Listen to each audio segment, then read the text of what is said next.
사도행전 묵상일기 136번째. 목소리의 크기가 아니라 은혜의 깊이로 상대하십시오. 사도행전 11장 4절에서 16절 말씀. 이에 베드로가 그 사이에 일어난 일을 차례대로 그들에게 설명하였다. 내가 욥바 성에서 기도를 하고 있었습니다. 그때에 나는 황홀경 가운데서 환상을 보았는데 큰 보자기와 같은 그릇이 내 귀퉁이가 끈에 매달려서 하늘에서 드리워져 내려서 내 앞에까지 왔습니다. 그 안을 자세히 들여다보니 땅 위에 4발 짐승들과 들짐승들과 기어다니는 것들과 공중의 새들이 있었습니다. 그리고 베드로야, 일어나서 잡아먹어라 하는 음성이 내게 들려왔습니다. 그래서 나는 주님, 절대로 그럴 수 없습니다. 나는 속된 것이나 정결하지 않은 것을 먹은 일이 없습니다 하고 말하였습니다. 그랬더니 하나님께서 깨끗하게 하신 것을 속되다고 하지 말아라 하는 음성이 2번째로 하늘에서 들려왔습니다. 이런 일이 3번 일어났습니다.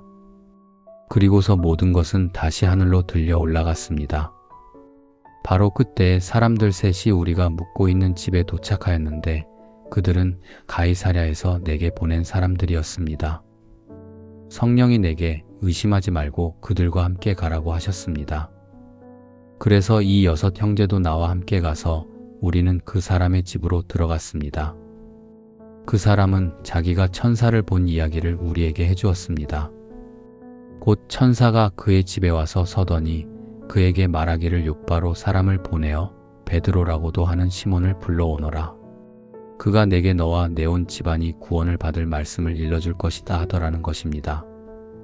내가 말을 하기 시작하니 성령이 처음에 우리에게 내리시던 것과 같이 그들에게도 내리셨습니다. 그때 나는 요한은 물로 세례를 주었지만 너희는 성령으로 세례를 받을 것이다 하신 주님의 말씀이 생각났습니다. 아멘. 좋은 아침입니다. 이제 봄이 시작되었습니다. 3월의 첫 월요일, 감사하게도 덤으로 얻은 것 같은 휴일이네요. 여러분 모두에게 쉼과 평안이 가득한 하루 되시길 빕니다.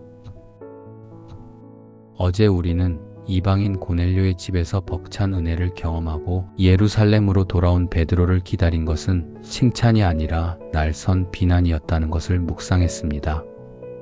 유대인 신자들은 그가 율법을 어기고 이방인과 밥을 먹었다며 거칠게 몰아세웠죠. 보통 이런 억울한 공격을 받으면 우리는 감정이 폭발합니다. 어쩌면 방어기제가 작동하여 내가 누군 줄 알아? 나 수석 사도 베드로야. 라며 권위를 내세우기 쉽죠. 너희가 그때 그 현장에 있어 봤어? 라며 목소리를 높였을지도 모르죠. 그런데 본문 4절을 보면 베드로는 전혀 다르게 반응합니다. 성경은 베드로가 그들에게 이 일을 차례대로 설명하여라고 기록합니다. 그는 화내지 않았습니다. 변명하지도 않았습니다.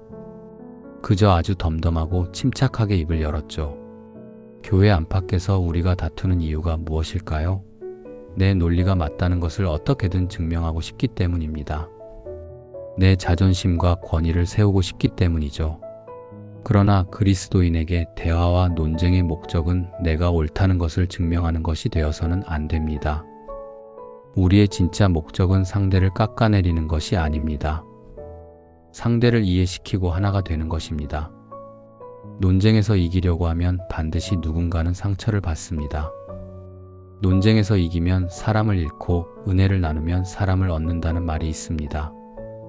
우리가 원하는 것은 토론 대회의 트로피가 아닙니다. 그리스도 안에서 한 형제 자매가 되는 것입니다. 베드로는 이 싸움의 목적이 승리가 아니라 교회의 하나 됨임을 정확히 알고 있었습니다. 심리학에서는 갈등을 풀 때 상대를 찌르는 너 전달법, 유 메시지 대신 내 감정과 상황을 말하는 나 전달법, 아이 메시지를 쓰라고 권합니다. 베드로의 설명이 바로 영적인 아이 메시지였습니다. 그는 너희들의 신학이 틀렸어 라고 상대를 공격하지 않았습니다. 대신 내가 욥바에서 기도할 때 하나님이 내게 이런 환상을 보여주셨고 성령이 내게 가라고 하셨습니다 라며 자기 이야기를 차분히 털어놓았습니다. 갈등을 잠재우는 것은 논리나 목소리의 크기가 아닙니다.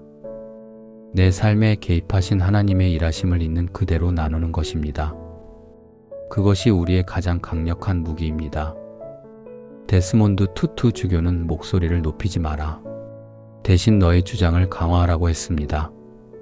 그리스도인에게 가장 강력한 주장은 내 논리가 아니라 내 삶에 역사하신 하나님의 간증입니다. 베드로의 설명에는 감정이 섞여 있지 않았습니다. 오직 하나님이 하신 팩트만 담겨 있었습니다. 방어 기제를 내려놓고 담백하게 사실만 말할 때 듣는 사람도 비로소 경계심을 풉니다. 누군가 나를 오해하고 비판합니까? 억울해하며 분노로 맞서지 마십시오.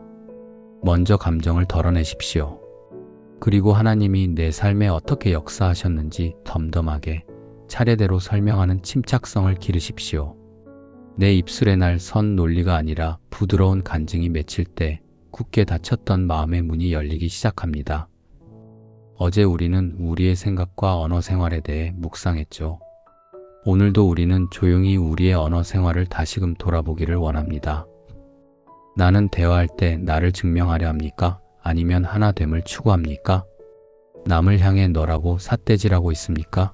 아니면 내게 주신 은혜를 나의 간증으로 덤덤히 나누고 있습니까?